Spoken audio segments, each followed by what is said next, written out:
ഈ Anju baby John പറയുന്ന ആള് അതൊന്ന് കേരളത്തിൽ തന്നെ വന്ന് നോക്കണം. കേരളത്തിൽ നിന്നും വളർന്നു വന്ന ഒരു കായിക താരമാണ്. അപ്പോൾ അത് മറന്നുകൊണ്ട് ഏതെങ്കിലും കസേരയിൽ ഇരുന്നിട്ട് പ്രസ്താവിക്കലല്ല, താഴേക്ക് വരണം. ബഡ്ജറ്റിൽ 7 അതിവേഗ റെയിൽപാതകൾ പ്രഖ്യാപിച്ചു. 2 തമിഴ്നാട്ടിൽ തൊട്ടടുത്തുള്ള സംസ്ഥാനത്ത് പ്രഖ്യാപിച്ചു. നമ്മൾ വർഷങ്ങളായി കേരയിൽ പോലുള്ള അതിവേഗ പാതയ്ക്ക് വേണ്ടി ശ്രമിച്ചുകൊണ്ടിരിക്കുന്ന ഒരു സംസ്ഥാനമാണ്. കേരളത്തെ സംബന്ധിച്ചിടത്തോളം നമുക്ക് മറ്റുള്ള റോഡുകളെക്കാൾ ഏറ്റവും സൗകര്യപ്രദമാണ് ഈ റെയിൽ. അപ്പോൾ അതുകൊണ്ട് തന്നെ ഈ പറയുന്ന കാര്യങ്ങൾ അവർക്ക് ആത്മാർത്ഥതയുണ്ടെങ്കിൽ ഈ ബഡ്ജറ്റിൽ വരേണ്ടതായിരുന്നു. അത് വന്നിട്ടില്ലല്ലോ. ഇപ്പോൾ എയിംസ് പോലെ തന്നെ വന്നിട്ടില്ലല്ലോ. ഇപ്പോൾ ഹെൽത്ത് ഡിപ്പാർട്ട്മെൻറ്റിൻ്റെ കാര്യം എടുത്തു, കേരളം എത്രയും മുന്നിലാണ്. ഏറ്റവും നല്ല ഒരു എയിംസ് കിട്ടുകയായിരുന്നെങ്കിൽ എങ്ങനെ ഉണ്ടാവും? അപ്പം അതൊന്നും തരാതെ വാക്കുകളിൽ മാത്രം ഒതുക്കുന്ന വിഷയത്തിൽ നമുക്ക് വിശ്വാസമില്ല. ഇപ്പോൾ ഈ ശബരി പാതയും തിരുനായ റെയിലും കത്തുകൾ വന്നിട്ടുണ്ട്. അതുകൊണ്ട് അതിനാവശ്യമായിട്ട് എല്ലാ സഹായകരും ഏറ്റവും പെട്ടെന്ന് ഇപ്പോൾ കത്ത് നമുക്ക് ലഭിച്ചു അതിൻ്റെ ഒരാഴ്ചക്കുള്ളിൽ തന്നെ നമ്മൾ യോഗം വിളിക്കുകയാണ്. ആ രീതിയിൽ നമ്മൾ വേഗത്തിലാക്കുന്നുണ്ട് ഈ കാര്യം.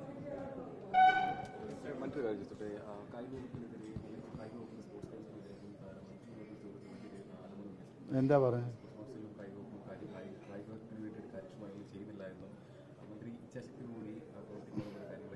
ഞാൻ ഒരു കാര്യം പറയാം. കേരളത്തിൻ്റെ ചരിത്രത്തിൽ ഈ 10 വർഷത്തെ കായിക അടിസ്ഥാന സൗകര്യ വികസനത്തിന് 5000 കോടി രൂപയാണ് ഈ ഗവൺമെൻറ് ചെലവഴിച്ചിട്ടുള്ളത്. അത് സർക്കാരിലെ രേഖകളാണ്. അത് അസറ്റാണ്. ആ അസറ്റ് കേരളത്തിൽ നിലനിൽക്കുകയാണ്. മറ്റൊന്ന്, ഈ 5 വർഷത്തിനുള്ളിൽ പൂർണ്ണമായും കായിക രംഗത്തുള്ള ആധുനികവൽക്കരണം വളരെ വേഗത്തിൽ നടത്തിയിട്ടുണ്ട്. ഇന്ത്യയിൽ ആദ്യമായി ഒരു സ്പോർട്സ് പോളിസി ഇറക്കിയിട്ടുള്ളത് കേരളത്തിലാണ്. കേരളത്തിൻ്റെ സ്പോർട്സ് പോളിസിയാണ് കേന്ദ്ര ഗവൺമെൻറ് ഇപ്പോൾ ഇറക്കിയിട്ടുള്ളത്. നിങ്ങൾ രണ്ടും പരിശോധിച്ച് നോക്കൂ. നമ്മൾ ആദ്യമായി സ്പോർട്സ് പോളിസി കൊണ്ടുപോകും. അത് മാറ്റമല്ലേ? സ്പോർട്സ് എക്കോണമിയുടെ ഭാഗമായിട്ടാണ് പുതിയ ഈ ലീഗ് മത്സരങ്ങൾ കേരളത്തിൽ ആരംഭിച്ചിട്ടുള്ളത്. മുമ്പ് സ്റ്റേഡിയങ്ങൾ നിർമ്മിക്കാൻ ഏത് സംഘടന, ഇപ്പോൾ ഫുട്ബോൾ അസോസിയേഷൻ ആകട്ടെ, ക്രിക്കറ്റ് അസോസിയേഷൻ, അവർക്ക് സ്ഥലത്തിൻ്റെ പരിമിതി ഉണ്ടായിരുന്നു. 15 ഏക്കറിൽ അധികം സ്ഥലം കൈവശം വെക്കാൻ അവർക്കൊന്നും അധികാരമുണ്ടായിരുന്നില്ല. നമ്മൾ വന്നതിന് ശേഷമല്ലേ ആ നിയമത്തിൽ മാറ്റം വരുത്തി. ഇപ്പോൾ കൃത്യമായി തന്നെ രേഖാമൂലം അവർ അപേക്ഷ സമർപ്പിച്ചാൽ എത്ര ഏക്കർ സ്ഥലം വേണമെങ്കിലും സ്റ്റേഡിയം നിർമ്മിക്കാൻ കൊടുക്കുന്ന രീതിയിലേക്ക് നിയമത്തിൽ മാറ്റം വരുത്തിയില്ലേ? അതോടൊപ്പം തന്നെ ഇപ്പോൾ ഒളിമ്പിക് പാത്ത് പോലുള്ള മത്സര പരിപാടികൾ നമ്മൾ ഇപ്പോൾ തന്നെ ഒളിമ്പിക്കിനുള്ള തയ്യാറെടുപ്പ് നടത്തിയിട്ടുണ്ട്. കായിക സംഘടനകളുടെ ഭാഗത്തുനിന്ന് വലിയ തോതിലുള്ള അപാകത ഉണ്ടായിട്ടുണ്ട്. അത് ഞാൻ മുമ്പും പറഞ്ഞതാണ്. ഇന്ന് അത് തിരുത്തിക്കൊണ്ട് മുന്നോട്ട് പോകാനുള്ള നടപടികൾ നമ്മളെടുത്തിട്ടുണ്ട്.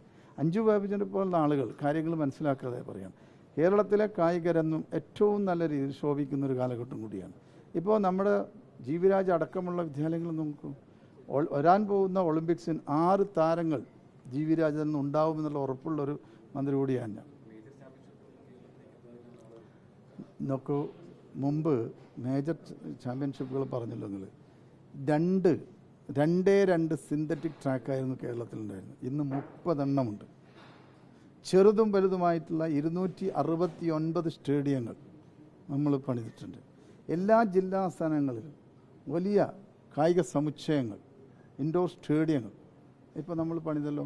ഇപ്പോൾ തൃശ്ശൂർ ഉദ്ഘാടനം ചെയ്തു, വയനാട് ചെയ്യാൻ പോകുന്നു, കാസർഗോഡ് ചെയ്യാൻ പോകുന്നു, പത്തനംതിട്ടയിൽ ചെയ്യാൻ പോകുന്നു. എല്ലാ സ്ഥലങ്ങളിലും വരികയാണ്. ഈ അഞ്ജു ബേബി ജോൺ പറയുന്ന ആള് അതൊന്ന് കേരളത്തിൽ തന്നെ വന്ന് നോക്കണം. കേരളത്തിൽ നിന്നും വളർന്നു വന്ന ഒരു കായിക താരമാണ്. അപ്പോൾ അത് മറന്നുകൊണ്ട് ഏതെങ്കിലും കസേരയിൽ ഇരുന്നിട്ട് പ്രസ്താവിക്കലല്ല, താഴേക്ക് വരണം. കേരളത്തിൻ്റെ ഗ്രാമപ്രദേശങ്ങളിൽ എല്ലാ പഞ്ചായത്തുകളിലും കളിക്കളം. ഇന്ത്യയിൽ മറ്റൊരു സംസ്ഥാനത്തുണ്ടോ? ഇല്ല. ഇന്ത്യയിൽ മറ്റൊരു സംസ്ഥാനത്തുമില്ല. ഇനി 162 കളിക്കളങ്ങൾ നിർമ്മിച്ചാൽ സംസ്ഥാനത്തിലെ എല്ലാ പഞ്ചായത്തിലും കളിക്കളമാണ്. നമ്മൾ വരുന്ന സമയത്ത് 450 പഞ്ചായത്തുകൾ കളിക്കളം ഉണ്ടായിരുന്നില്ല. ഇപ്പോൾ വരാൻ പോകുന്നു. അപ്പോൾ അടിസ്ഥാനപരമായി ഇതിൽ വന്നിട്ടുള്ള മാറ്റം, പാഠപുസ്തകങ്ങൾ, ഇപ്പോൾ ഹെൽത്തി കിഡ്സ് എന്ന പാഠപുസ്തകം പ്രൈമറി തലം മുതൽ പഠനം തുടങ്ങി ഇപ്പോൾ SLC വരെയുള്ള എല്ലാ പാഠപുസ്തകങ്ങളും സ്പോർട്സ് വന്നു. അതിനെല്ലാം മാറ്റം എന്ന് പറഞ്ഞാൽ അടിസ്ഥാന കായിക സാക്ഷരതയ്ക്ക് വേണ്ടി നമ്മൾ നല്ല രീതിയിൽ മെനക്കെടില്ല. ഇപ്പോൾ പഞ്ചായത്ത് തല സ്പോർട്സ് കൗൺസിൽ വരെ അതിൻ്റെയൊക്കെ ഫങ്ഷനിങ് ആരംഭിച്ചു കഴിഞ്ഞാൽ ഇന്ത്യയിൽ തന്നെ ഏറ്റവും വലിയ സ്പോർട്സ് ഹബ്ബായി കേരളം മാറും. അതെല്ലാം എല്ലാ നടപടിക്രമങ്ങളും പൂർത്തീകരിച്ചിട്ടുണ്ട്. അടുത്ത 5 വർഷം നിങ്ങൾ നോക്കൂ, എങ്ങനെയാവും കേരളത്തിലെ സ്പോർട്സ് എന്ന് നിങ്ങൾക്ക് തന്നെ നോക്കിക്കാണാൻ കഴിയുന്ന രീതിയിലുള്ള മാറ്റമാണ് ഈ മേഖലയിൽ ഉണ്ടാക്കിയിട്ടുള്ളത്.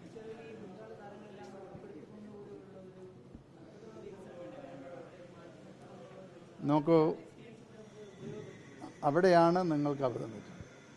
നമ്മൾ ആദ്യമായി ചാർജ് എടുത്തപ്പോൾ ഇൻ്റർനാഷണൽ ഉച്ചകോടി നമ്മൾ കേരളത്തിൽ വെച്ച് നടത്തി. കേരളത്തിലെ മാത്രമല്ല ഇന്ത്യയിലെ പ്രമുഖരായ എല്ലാ കായിക താരങ്ങളും നമ്മൾ ക്ഷണിച്ചു. അവരുടെ അഭിപ്രായങ്ങൾ സ്വീകരിച്ചു. നിരവധി ചർച്ചകൾ നടത്തി. അതിൽ നിന്നൊക്കെ അവരുടെ അഭിപ്രായ രൂപീകരണം നടത്തിയിട്ടല്ലേ നമ്മൾ ഈ പുതിയ നയത്തിലേക്ക് പോയത്. ഫുട്ബോളിൽ സന്തോഷ് ട്രോഫിയുടെ മുഴുവൻ താരങ്ങളെയും ഒന്നിച്ച് വിളിച്ചു വരുത്തി അവരുടെ അഭിപ്രായം ചോദിച്ചില്ലേ. സായിൽ വെച്ച്, തിരുവനന്തപുരം സായിൽ വെച്ച് കേരളത്തിലെ ഏറ്റവും മികവുറ്റ എല്ലാ കായിക താരം, ഒളിമ്പിക് നാഷണൽ മെഡൽ ജേതാക്കളായ മുഴുവൻ ആളുകളെയും 3 ദിവസം ഒരു വർക്ക്ഷോപ്പ് നടത്തിയിട്ടാണ് കേരളത്തിൽ ഭാവിയിലേക്ക് വേണ്ടിയിട്ടുള്ള കായിക രംഗത്തുള്ള പ്രവർത്തനങ്ങൾക്കുള്ള രൂപരേഖ നമ്മൾ തയ്യാറാക്കിയിട്ടുള്ളത്. ഇതിലൊക്കെ വിളിച്ചാൽ വരണം. നിങ്ങളെ ഇതിന് ക്ഷണിക്കുമ്പോൾ നിങ്ങൾ ആ സെമിനാറുകളിൽ വരണം, ആ വർക്ക്ഷോപ്പുകളിൽ വരണം. അത്തരം വർക്ക്ഷോപ്പുകളിൽ എടുത്ത തീരുമാനമാണ് കേരളത്തിൽ നമ്മൾ കായിക പോളിസി അടക്കമുള്ള കാര്യങ്ങൾ നടപ്പിലാക്കിയിട്ടുള്ളത്. എല്ലാവരെയും ഉൾക്കൊണ്ടുകൊണ്ടും എല്ലാവരെയും ചേർത്തുകൊണ്ട് തന്നെയാണ് കായിക വകുപ്പ് ഈ 5 വർഷം മുന്നോട്ട് പോയിട്ടുള്ളത്. പിന്നെ ഇത്തരത്തിൽ അഭിപ്രായം പറയുക എന്നുള്ളത് വേറെ മറ്റെന്തെങ്കിലും അവർക്ക് സ്വാർത്ഥ ലാഭങ്ങൾ ഇതിലുണ്ടോ എന്ന് എനിക്കറിയില്ല. പക്ഷേ അഞ്ജുവിനെ പോലുള്ള ആൾ ഒരിക്കലും പറയാൻ പാടില്ലാത്തതായിരുന്നു. കേരളത്തെക്കുറിച്ച് പഠിക്കാത്തതാണ്. കേരളത്തിൽ ഞാൻ പറഞ്ഞ 5000 കോടി മുതലുള്ള കാര്യങ്ങൾ ഒന്ന് പഠിച്ചാൽ നന്നായിരിക്കും.